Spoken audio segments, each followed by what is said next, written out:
to the crafts.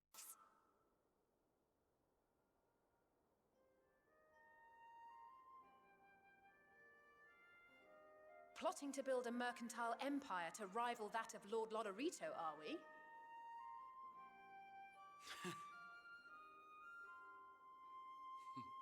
I, for one, look forward to your future successes, Tataru. As do I our next meeting.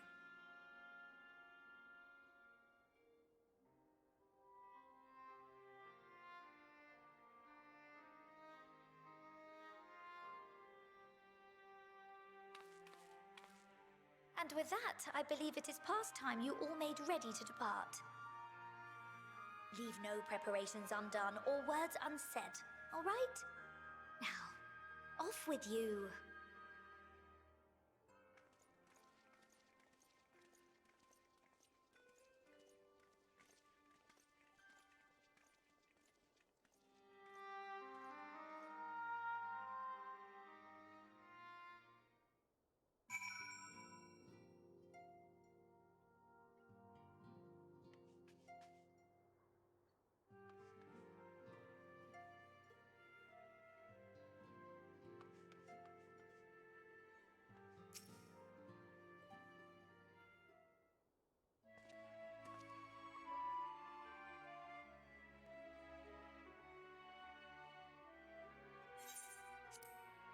Vamron, thou hast spoken with our comrades. Though this parting be not forevermore, 'tis nonetheless occasion for sorrow. Akin to a pixie's path, the navigation of such farewells is a perilous endeavor indeed. For the most part, however, the Lullaprints embark upon a new beginning. Though bereft of its purpose as a vessel, the moon yet remaineth hospitable for the creatures of Aetheris. Thus do our lunar visitors convene with the Forum, intent upon assigning some new and beneficial role to our solitary satellite. Yet ere that may come to pass, there is much and more each party must learn of the others, a process which doth promise to be very eventful indeed. To that end, a cradle of lovers have gleefully dispersed across our lands in the name of mutual understanding.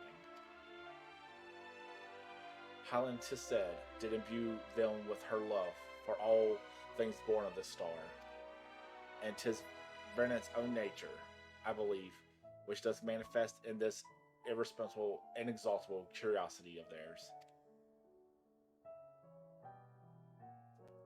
Having witnessed that which they strove to achieve, I wish most keenly for their long labors to be rewarded, that their abiding affection for man results in a boon for all. Moreover, I hope to continue our acquaintance and share in such knowledge as they see fit to impart.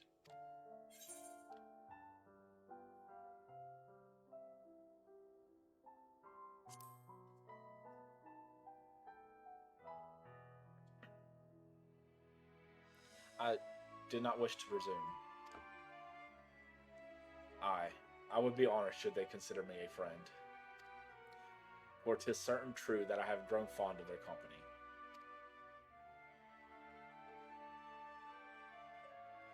Aye, but I shall digress no further. This day shall belong to the scions of the seventh dawn, to my incomparable companions. Oft time have my recites caused thee grief, and mine actions spurred allies to suspect betrayal. And yet, here amongst you I still stand. No amount of words could express my gratitude for thine acceptance and forgiveness. Thus, instead, I do proffer my humble support. Be it into thy deepest abyss or the highest heavens, even if I must needs founder across stormy seas, ever shall I answer thy summons.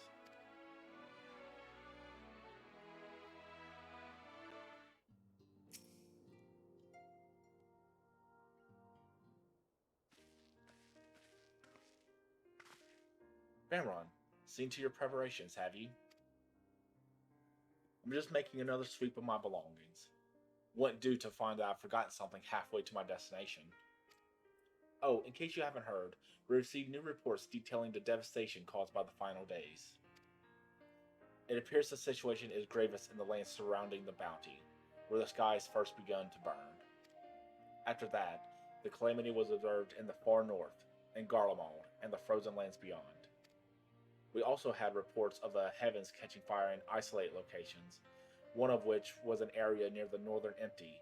Had our quest taken any longer, Charlene too may have come under threat. Thank goodness it's over now. To be sure, blasphemies and lesser beasts may still be roaming about, but know these localized crises should be well within our capabilities of each nation to handle on their own. The Scions are no longer needed. Which isn't to say that we won't help out where we can, of course. As individuals, no more of this order business. For my part, I'll be heading to Garlemald with Alphanode. They were among the worst affected, and still need all the help they can get.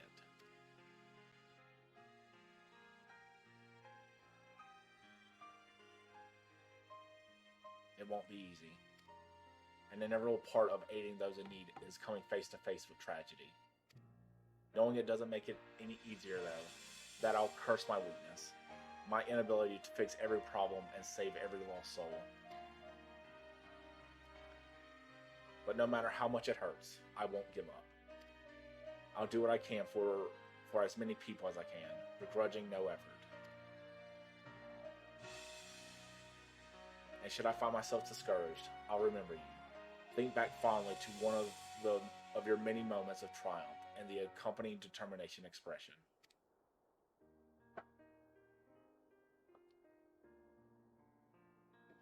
Even those that still annoy me in retrospect, like when you activated the teleporter without warning.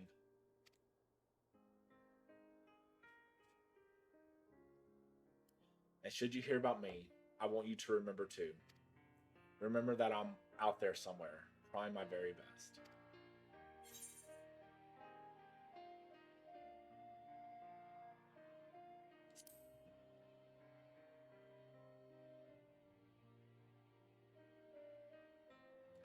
No, that I'm not trying to become famous or anything. That being said,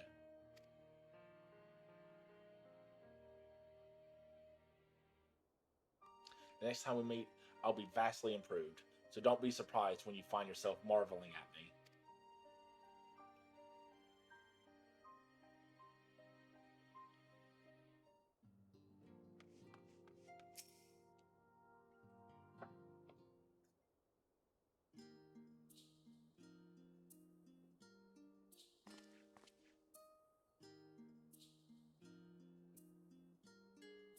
Oh, Vamron, pray forgive me for delaying the gathering. I was writing a letter, you see, to my parents. As busy as Father has been tending the aftermath of the Exodus, he has been good enough to show concern for the Scions. And besides, I made them worry enough for a lifetime. Henceforth, I will endeavor to write as often as I am able.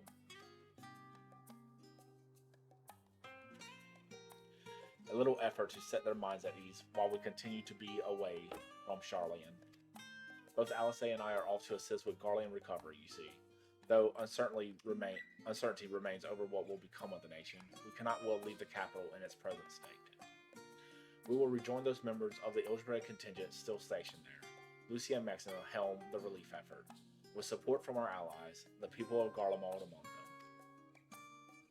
They will gradually be joined by those who have finished treating the tempered across the lands. Lest you misunderstand, we do not seek redemption for failing Lucinia and her sisters. This is a burden we must always bear. Nay, we go because the truth in Lord Quistis' words. The truth that, whatever ideal individual may expunge, nations are not moved to action unless they stand to benefit. For the foreseeable future, the fallen empire will be at the mercy of both internal and external forces. And though I do not doubt the intention of the contingent was with greater power involved in the release effort, our allies may well find themselves drawn into a political agenda. In going, we seek to ensure that the needs of the people come first. To understand their hearts, we might better help them to begin anew.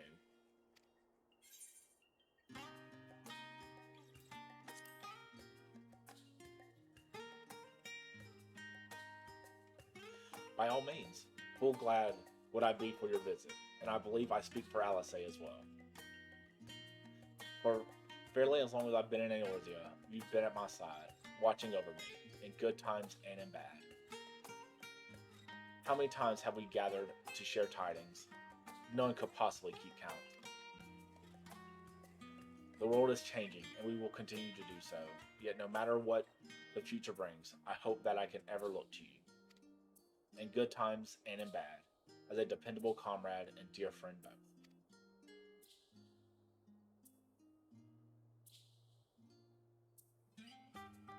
Thank you, Vamron, from the bottom of my heart.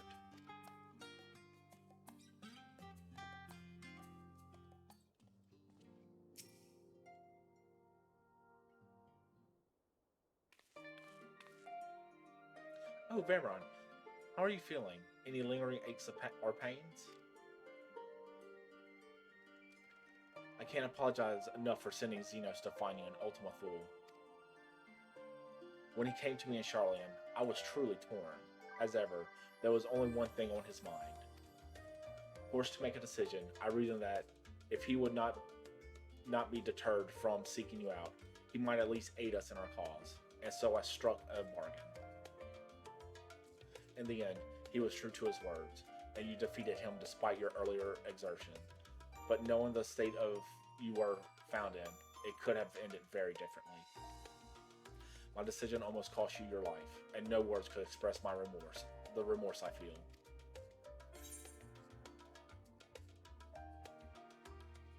It worked out.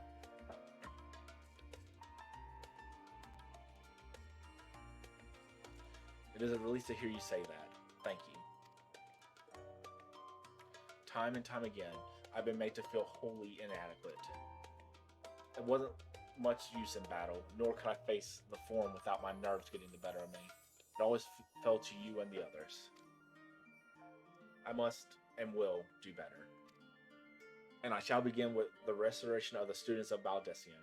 Through our work, the Charlian will strengthen its ties with other nations, that we may be prepared to face whatever threat arises in the future. Of course, this isn't something I can accomplish alone, but thankfully, I have the staunchest of help in Raha and Ukash, and our other remaining members. Together, we will continue Grandfather's work. As before, certain commissions will take us to dangerous locales, and we may need to call upon seasoned adventurers. In such times, might you be willing to assist us, not because you feel obligated, mind you, but because you feel allured for the task itself.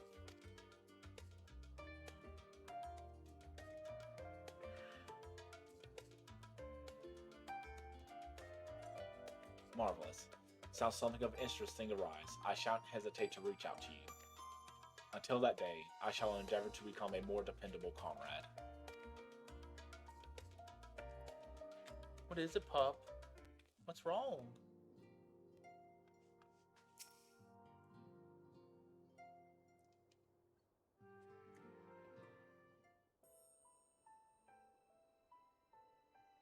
Ah, our champion and savior. I was beginning to think my chance for an audience would never come. That sounded more amusing in my head. Speaking of heads, I was worried about yours, and the rest of you, for that matter. On the mend, I trust. Glad to hear it. You were in a bad way, and healing magic or no, I'm impressed by how swiftly you've recovered. Then again, 'tis hardly the first time you've cheated death. Your strength of will has never failed to astonish me. Look at what you've accomplished. Minton defeated, her Song of Oblivion cut short, the source and all of her reflections delivered from the final days. If you had faltered at the last, then all hope would have been lost, but you held fast. Now Reen has a tomorrow to look forward to, and I could ask for no greater gift than that.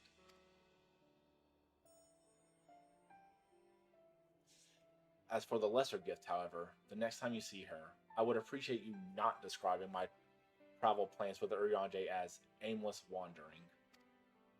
We've a purpose in our roaming, after all, keeping an eye on things in the absence of the scions on the world stage. There'll never be an end to the little problems that go untended by nations. We will do our best to help out where we can. which I suppose is an approach not far removed from aimless wandering when you get down to it. Perhaps you could tell her I am faring well, and leave it at that, eh? No need to mention this feeling of being uprooted. I've never been one to stand still for long, but when I think of home, 'tis the rising sun which comes to mind. How many times have we set out from this base, thence to return when our work was done? On the day the Scions came together, I hoped for Menphilia to find a place where she belonged, but never did I expect to find one here for myself. Indulge me, Vamron, I have a question for you, and imagine Menphilia herself is asking. Are you glad you joined the Scions?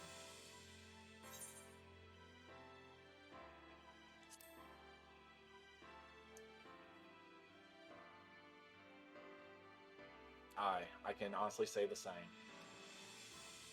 But all good things must come to an end, at least for a time. Should you need a helping hand for infiltration or reconnaissance, you know who to ask. I'll come running, and you'll likely get a certain funny talking fortune teller into the bargain.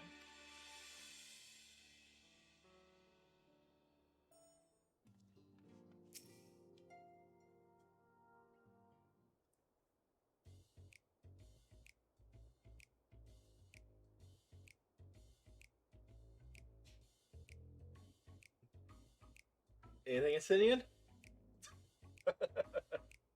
This checks.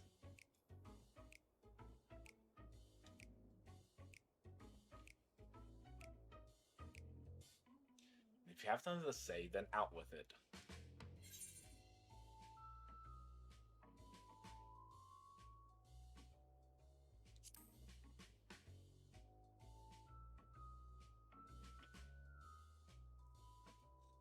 You talk as if the Science dissolution was more than a mere pretense. There may be fewer calls to action, but we should be compensated as before. Why are you so concerned for me, anyway? In any case, I do not want for options, even if some are worse than others. No sooner did Emmerich hear about our disbandment than he offered me a position as a guardsman in the Imperium District. As a former Azure Dragoon, I'm guaranteed to be popular, he said. Who does he take me for? Even without his meddling, I'm perfectly capable of finding employment. And have. Okay. Some days ago, a Hainish envoy arrived with word from Vitra. The worm requests my presence as soon as things have settled here. He didn't deign to mention why I'm needed, but it pertains to dragons, like as not. In Thavnir, like elsewhere, the phenomenon caused by the final days abated when you defeated Milton. Though it was far too late for those who have already transformed, life is beginning to return to normal for the survivors. Of those who sought refuge in Charlian, most have already returned home. But many do not have a home to return to, nor loved ones. By an agreement between Vitra and the Forum, such souls may remain in Charlian if they wish, to work and study. Vitra was also the satrap in truth. It's gratifying to see him becoming one in name as well. One who has the complete confidence of his people, if the envoy tone was of any indication. I often find myself speaking favorably of dragons of late. Not so long ago, I would have assumed his benevolence hid ulterior motives, but 'tis clear he cares for his people, and they in turn revere him.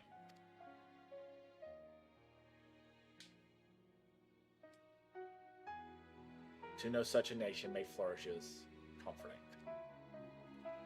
Vitra's kin sought release from conflict. So weary were they of the suffering it wrought, they shuddered into oblivion.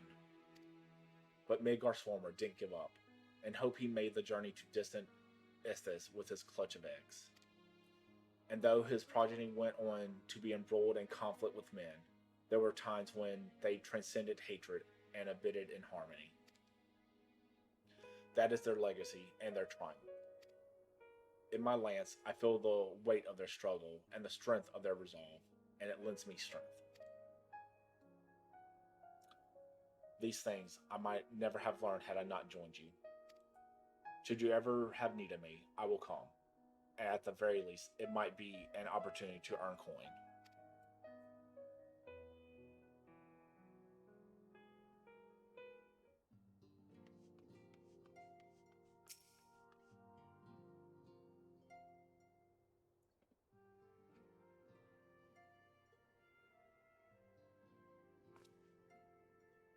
Oh, Vamron, might you have a moment to talk?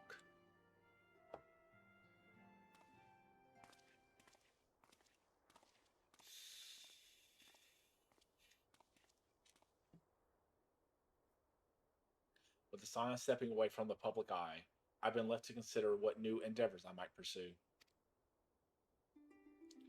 And after speaking with Prowl, I've decided I will be assisting her in rebuilding the students of Valdesian. Not only am I indebted to Master Golf for giving me a new home, but had our order never existed, I would have never set foot within the Crystal Tower. How different my life might have been. I would have never met you, never became caretaker of the tower, never became a scion. You give me the chance to do much good, and I hope to continue to do so with the students. For an added benefit, new mysteries often find their way to our doorsteps, mysteries that could prove vital for fulfilling our promise to embark on a new adventure together, unlike any we've experienced before.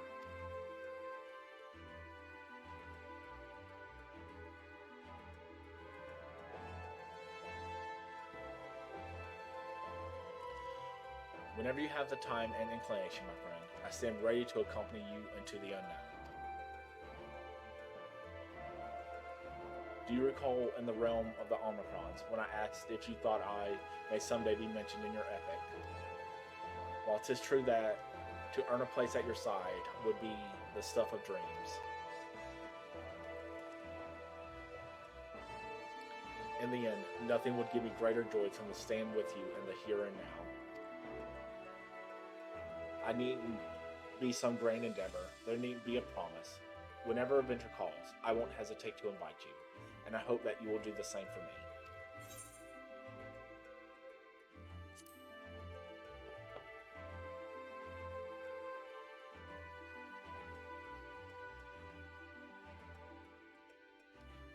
I'll hold you to that. As much as we have already seen, there's still so much we haven't. Who knows? Perhaps we will even encounter survivors of the Omicron somewhere out there. After all, given how they took to the stars, it isn't implausible that some found themselves far from home. And should we encounter a wayward traveler awaiting commands that will never come, I would bid them seek some adventure with someone, and with that partner find new purpose, a new dream. For if crystals can hold fast to dreams, why not omicrons? Whatever your plans may lead, do not hesitate to send word. And should a commission of interest come my way, you will be the first to know.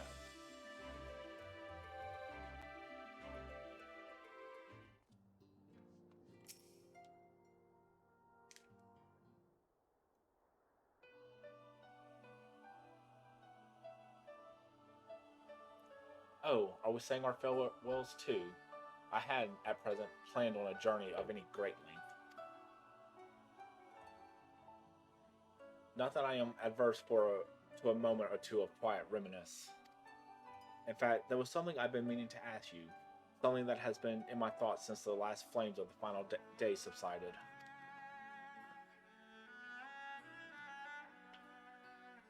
During our travels, we have witnessed more than a lifetime's worth of oddities and spectacles, more than can be easily recalled or remembered. And nestled among these memories are certain essential facts, the history of Ethos and the ancients, glimpses of the Ea, of their culture and philosophy.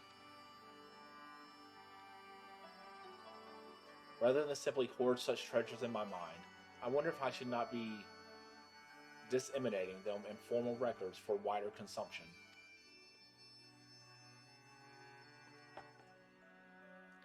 When needed, I have penned reports and prepared briefings, but ever have I balked at the idea of binding the subjects of my studies in a book or tablet. Truth is given shape and interpretation. When we seek to capture it with our words, it is invariably molded to fit a narrative, no matter how well intentioned the rendering. An event is described as sad, a cementation which fails to express the emotional complexity. Yet the word on the page is what endures, a pale shadow of reality. Throughout history, some have deliberately embellished the truth, but I believe many, if not most, deviations are a result of similar linguistic shortcomings, piling up one upon the other until the end result is unrecognizable from its origin. Which is why I fear that writing an account in my own words would be akin to diluting fine wine with water. Yet even with the potential for corrupted meanings, if I do of course realize the importance of keeping written records, without them, my search for wisdom would be a painful affair indeed. But what say you on this matter? Should I take up the quill, reflect upon these experiences only we have shared, and seek to reserve them in postery?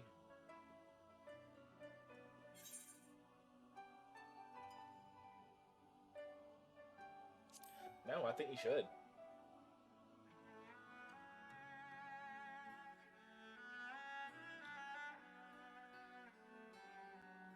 Very well then. I shall endeavor to pen what I can from the air, and the ancients, and of so many other wonders. But I am no scribe. It will be less a polished work, and more of a reordering of scattered notes. In any case, I feel much better for having sought your opinion. Left to our own devices, we tend to overthink such things. I will otherwise return to following where my curiosity leads. After all, a safe method of traveling to the first yet eludes me, and our ventures into the great expanse has prompted an entirely new set of questions. Should you stumble in the unknown, or struggle with some impenetrable mystery, know that I'm at your beck and call. It never hurts to see things from a different perspective, and mine is rather different than most.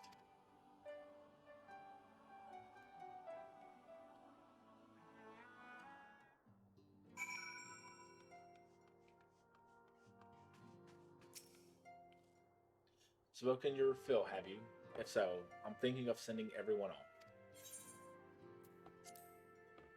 With your permission, then. Your attention, please. At risk of spoiling the mood, the time of departure is upon us.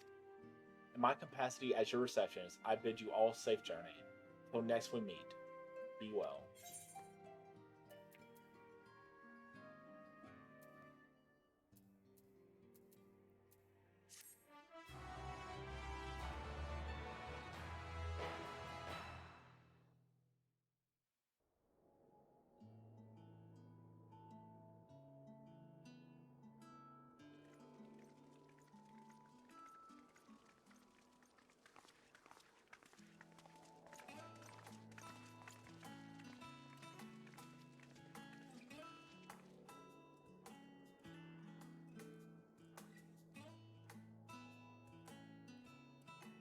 I suppose we're off to Garlemald then. Though we ought to speak with Lord Emmerich first. If he's received word of any recent developments, we need to know. 'Twould be prudent to purchase some warmer clothes at least. Mayhap we can pick up a few souvenirs for Euless and the others while we're at it. Where will you all be heading next? Dravania. There is a book I've been meaning to borrow from the great Google Library. And I can think of at least one person who will be most displeased should I fail to visit before leaving. We've no particular destination in mind, but we do intend to stop in Sharlayan before we set off. We had thought to ask after the Loporrits. I am curious as to how well those who chose to remain are adapting to their changed circumstances. Might we accompany you then? Raha and I were planning to return to the Baldessian Annex.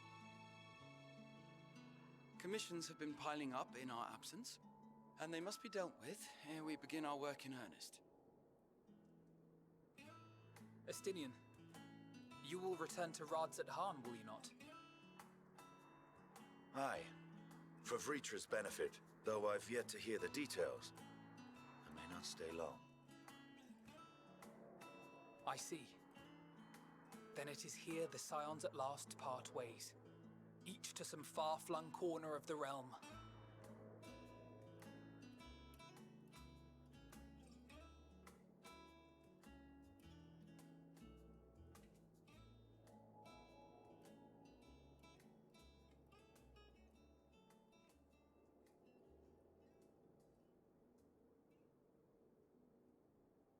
Perhaps.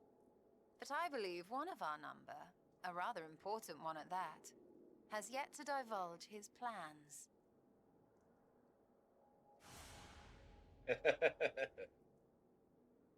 Quite right. Indeed. Fair point. So, what's next for our humble adventurer?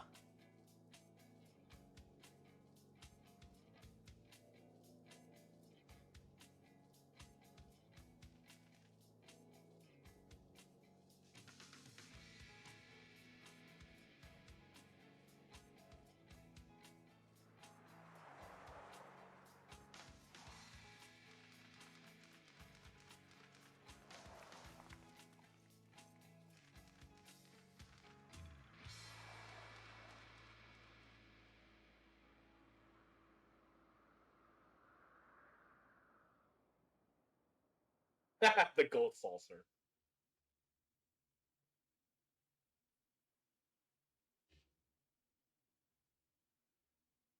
Yet stand tall, my friend. Our journey will never end.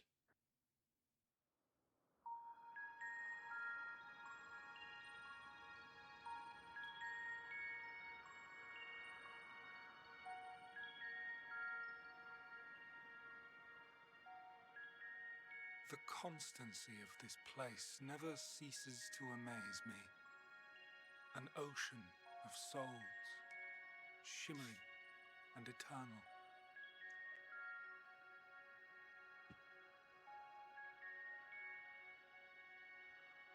And yet, something stirs. Yes.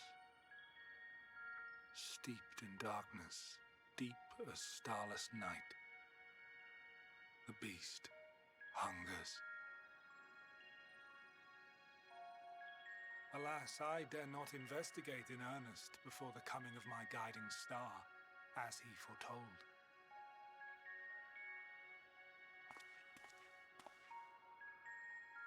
We shall descend to the depths, you and I, to confront the dread beast Pandemonium. Oh, the sights we shall see. The sights we shall see.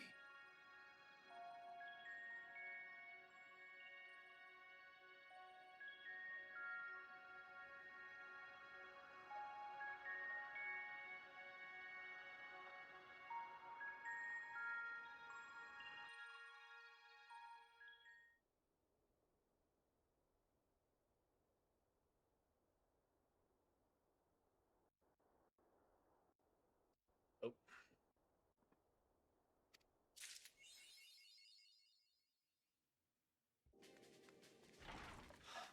All right. That is it. So, plans. I will most likely unlock Pandemonium on Monday and start working on that. I'll probably go run around, unlock all the expert dungeons, start working on gear. And yeah. After this, I'll just kind of still be hopping on back to my normal schedule, Mondays and Thursdays. And just doing roulettes, doing Pandemonium, doing extra stuff, just having a good time, leveling stuff. So yeah, So until then, everyone, take care, and I will talk to you on Monday.